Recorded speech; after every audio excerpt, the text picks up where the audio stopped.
Videos you're watching right now were not done with Kling, they weren't done with Minimax, they weren't done with Luma, they weren't done with Runway, they weren't done with Pixverse, they weren't done with PicaArt. No, these were done with Vidu. If you've watched this channel for a while, you know I'm a big fan of this platform that doesn't get the same amount of attention as some of the others, and I can understand on one level why. The output resolution hasn't necessarily been on par with some of the bigger players, but what I've always loved about Vidu is its creative output. When you give it a prompt, especially if it has action and things like that, it gives you action. Welcome back to the channel where we discuss the creative uses of AI. I just get so tired of all of these video generators that do this slow motion stuff. And there's time for stuff like that, but when you see that in a trailer, to me it just takes it out of the whole idea that this is a Hollywood production, because nobody does that. So I've always really loved the more animated output that the platform gives, even if we're not talking about cartoons and things like that. If you're new to Vidu, well, I'm happy to introduce you to it. It is pronounced Vidu, and I didn't know that until I saw this on their webpage the other day. What you imagine is what? Vidu. Vidu wouldn't work, see? Like some of the others, it's about typing in a prompt or sending up a reference image to bring this stuff to life. It has added a twist of its own in its reference to video section, which we're going to go over, and in fact, they've just updated to the version 1.5 of their model, which brings a whole range of features, which I'm going to share with you today in the form of demos, and then I'm going to show you how they were created using these features, whether they're the new features or even the existing features if you're new to the platform. One of the high points of the Vidu platform is its speed of video generation. You can get things in as little as 30 seconds depending on how long the clip is and the quality that you choose. But even at its highest resolutions, you're not looking at these 10-minute render times of some of the other services. And by the way, HD output is one of the new features, and we're going to be checking that out. It's extremely good at understanding your prompts. It's not 100% perfect, but it does a very good job of interpreting what you tell it. And that's why I think you get some of the better action than you do in some of the others. You can see here realistic large-scale movements. Here's an example of what they're calling realistic large-scale movements, and that definitely applies, but you'll see the fire and explosions. It's great with things like that.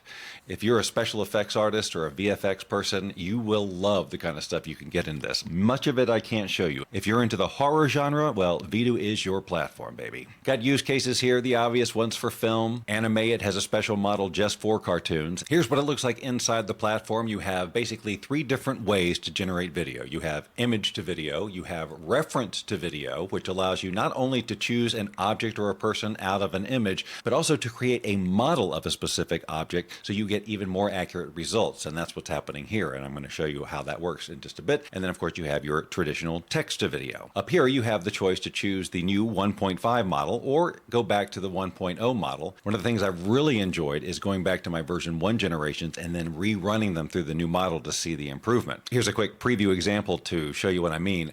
If I click re-edit on any of these, it's going to bring up the original parameters used to create the video, including any reference images that were used. And so for this, it was this still image, man explaining something to someone. That's it. First, let's look at the version 1 output of this. So here you can see that this is version 1. I use the 8-second duration choice and standard resolution. So this is not its highest resolution. And I click on play, man explaining something to someone. So there he is, he's explaining something to someone. His hand goes a little crazy, but he's very animated. And that's the kind of thing I like about Vidu, is I like the spirit of what's going on back there. And I feel like when they catch up with all those resolutions, when they don't have the tears, it's going to be great. But now with this 1.5 update, we've got a lot of improvement. So here's the 1.5 version. Again, when we have the drastic hand movement, we have a little bit of a tear and some weird stuff happening. But overall, the lighting and the coherency in the face and everything else is so much better in this, and you're going to see that's consistent throughout the 1.5 model when we do comparisons. So let's actually start with what I think is the most basic use of this, which is text to video, and show you a couple of examples of this and the differences in the speed and the quality that you can generate. Let's look at the overall settings you can apply to any given job. When you click on this icon here, it pulls up all these settings, which you can also access along the bottom here. You can choose between your general model, which is great for people and other photorealistic things, and then the animation model if you're doing cartoons, anime, and so on. You have a choice, depending on which model you use and some of these other parameters, as to how long the duration is going to be. You can choose 4 seconds, you can choose 8 seconds, and then in terms of the resolution and quality, if you choose a 4-second clip, now you have access to, do you want this to generate very quickly so you can get an idea of what's going on? Do you want it to be 720p? Do you want it to be 1080p? And in terms of the movement, and this is definitely something to experiment with as you go along, there's an auto setting which lets the AI determine, well, here's how much movement we're going to put in here. I find that playing with small, medium, large settings can get you very different results, and sometimes the smaller movement is way more believable than the large movement where tearing and things like that can happen. You have control over your aspect ratios, as 16 by 9, 9 by 16, or 1:1. Let's use a text prompt only example that allows me to show you some of the differences that the settings can make. In this case, we used the 1.5 model. We used the general style, not the animation. We chose the 8-second clip, and we chose 720p, and this movement amplitude was small. And of course, the 16 by 9 aspect ratio. And you'll see as we watch this that in fact it is very slow. That is an example of small movement. Here it is, same model, the general setting, 4-second clip instead of 8, 720p with medium motion and 16 by 9 aspect ratio. So again, this I like because it's not that slow motion stuff that we get all the time. It's fun and animated and it follows the prompts. The ducks kind of appear out of nowhere instead of just are already there, but the prompt was Bigfoot flies down out of the sky with a jetpack and lands in a field of flowers overrun by ducks. So he comes down with the jetpack, lands in the flowers, and then boom, the ducks pop out. I guess he scared them out of the bushes, but I love that. For comparison's sake, this is the output I got with the same prompt over on Minimax, which is of course one of the big boys here. We've got a nice high resolution image. He lands in the field and the ducks are in there much better than the other, but he just lands there and he's just kind of like a statue. And that's what I mean in terms of the animated style. Yeah, it's not the same quality here because I didn't render it at 1080p, but it's just got a more fun and friendly pace to it or whatever. It's got different energy. Here's the 1080p version. It was done at medium movement amplitude. The ducks were already there, and this I think is probably one of the best generations yet. But let me show you some really contrasting examples. So here is a text prompt only. A wooden bridge that goes over a beautiful flowing creek is on fire and burning quickly. We're using 1.5 of the model, the general setting, 4-second setting, and we chose speed as that's the lowest setting for the resolution, and then small movement amplitude and an aspect ratio of 16 by 9. And as you can see, we've got very little going on here. If anything, it's a very slow camera pan out. We've got a little bit of movement here. Here is the same prompt with the same parameters except at 1080p, and now we've got a whole lot more movement. In general, the more exciting tech is the image to video stuff because you have way more control over what's going in and what you're starting with, and even now what you're ending with because they've added the ability to add an end frame to their image to video section. This was the starting image. The prompt was man breathing vapor as he climbs the mountain in the driving snow, and we get some fantastic vapor. We've got, maybe the snow isn't driving, but it is at least snowing. The general coherency and quality is obvious. Here it is at its full 1080p resolution. Here's another starting image that I was really curious to see what it was going to do with because of how unusual the characters are. Would it be able to maintain the consistency throughout the course of the video? Well, first let's look at what version 1 of the Vidu model did. When I first rendered it, I used the 8-second version and the standard resolution. Those were the options that were available at that time. So here's what it gave us. You can see that the frame rate is low. It's a little bit jittery there, but I would always run these through an interpolator and get it up to 60 frames a second, and they looked great. It turned this guy into a more realistic looking guy with more realistic proportions by the end of the video, although they're still large guys, and tells a funny story here. They're having a good old time. I like the animation. It was one of my favorites when I generated it, but let's see what the version 1.5 model does. So when it plays, you'll notice that the first couple of frames are the initial image, and then it goes to kind of a different camera angle and does its own thing. This is something I've experienced a good bit with the image to video part of the platform. It doesn't always happen, but if you could just cut out that first frame, it doesn't really cause much of a problem. It's almost like it makes its own choices on an establishing shot based on what you're giving it and the prompt you've told it. But I think that the weirdness of this guy's face stays in there way better, and just general consistency of character. I think a weird arm switch happens here. Let's watch again. His left arm goes up, and then, whoa, where did that one come from? But then the hands are quicker than the eye. Here's another example that can show the differences between these settings. Here was the initial image. The prompt was, cat is quietly dipping paws into the water as the birds cuddle the cat. My first test with the 1.5 model was for 4 seconds. I just did it for speed to see what it would spit out quickly. Did use the auto setting for the movement amplitude, and got this. So it's a very low resolution, but I like what it did. Again, it seems like it took out the first frame frame and said, no, let's get a little closer for that first shot. But it is definitely the vibe I wanted. I didn't get the cuddling though, but the tranquility of it, the movement of it, it's not super slow motion. The movement just seems a little bit more natural. I really, really liked this one. And that was literally with the lowest settings. On this one, everything was the same, but I set the movement amplitude to large. It kind of starts chaotic. We see the initial image and then it kind of moves awkwardly and then creates a completely different camera angle like this. So that's what can happen when you choose large. Here, the setting was for the 8-second video at 720p, still small movement amplitude. So you can see a higher resolution and overall looks just so good. Really good. I love everything about this one. Here's everything the same except that the movement amplitude was large, not small or medium. And you can see it just gets a little bit chaotic.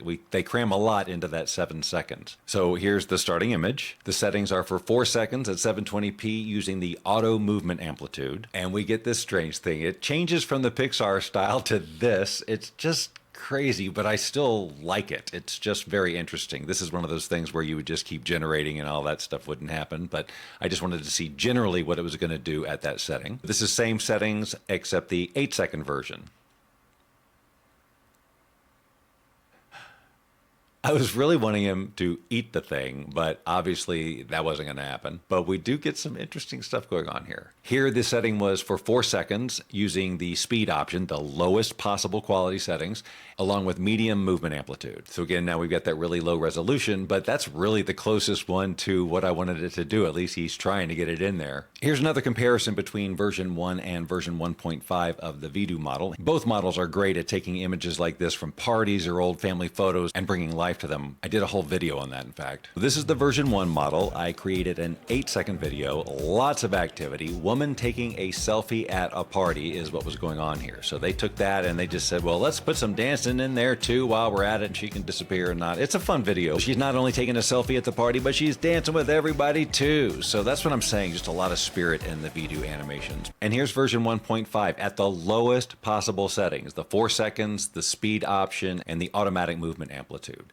And to me, this is just way more coherent. Her face stays the same all the time. It's just not as frantic. It seems more like a real video. This one, I think, is just fun. This is crazy image. It had tons of potential. The prompt is, man is eating a squid burger in a 50s diner. The squid tentacles are thrashing about as an old waitress shouts a warning in the background. So this ran on the 1.5 model, 8 seconds, 720p at the medium movement amplitude. And it is a whack-a-mole, but that is exactly what I was hoping for. Now, to contrast that, I want to show you what I got with the exact same prompt when I used Minimax. I'm not arguing that the resolution and things like that is sharper, but it's just not the sort of all over the place that I was looking for. Now, the other one is crazy. Somewhere in between there would be perfect. And in fact, in the Minimax version, a whole new waitress came in here. Here's just another example of just what a great job it does on animation in general. This was an 8-second clip at 720p with medium movement amplitude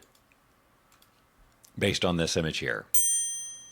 In addition to generating video from a single frame, it also uses the concept of an end frame, which means that you can say, I want the video to start at this beginning frame here, but I want it to end with this frame here, and leave it up to the AI to create all the movement in between. As an example, I have a picture here of me sitting in a chair, and then I have a picture of me standing in front of the chair in a very similar environment. This is the start image. This is the end image, obviously. And the prompt is camera pans around man as he stands up from a chair. This is the version 1 of the model, so the resolution and the frame rate is going to be a little bit lower, so it's a little choppier, but I love what it did. So I'm sitting in this chair here, and to resolve the fact that the background was different, you just moved right into another room. This, in my mind, is a dream generation. Here's the 1080p version of the 1.5 model. This was actually more what I had in mind. I didn't imagine him walking into another room. In this case, he actually did stand up and stayed in the same room, but you'll notice some weird things happening to make up for the difference in the backgrounds, like something suddenly moves in view that's not quite identifiable, but it definitely illustrates some of the potential with the start and end frame. Here's another start and end frame example. Here's the starting frame. And here's the ending frame. Very subtle difference. His pipe is just a little lower. However, we give it the prompt. Pipe drops down as man opens mouth as he expresses shock that Bigfoot just walked down the street. So now we're asking Bigfoot to walk down the street in between these two frames. Here it is, an 8-second clip at 720p. We've got our beginning frame here. Bigfoot almost immediately appears, walks by, and we got a strange sort of perspective thing here, but we do get to the end frame and it followed the prompt pretty darn well, I think. Here is another really fun result with the start and end frame concept. Here's the first frame, and here's the last frame. So we get to have him run from away from the camera to closer to the camera. At least that's the hope and dream. Here's a 4-second example at 1080p.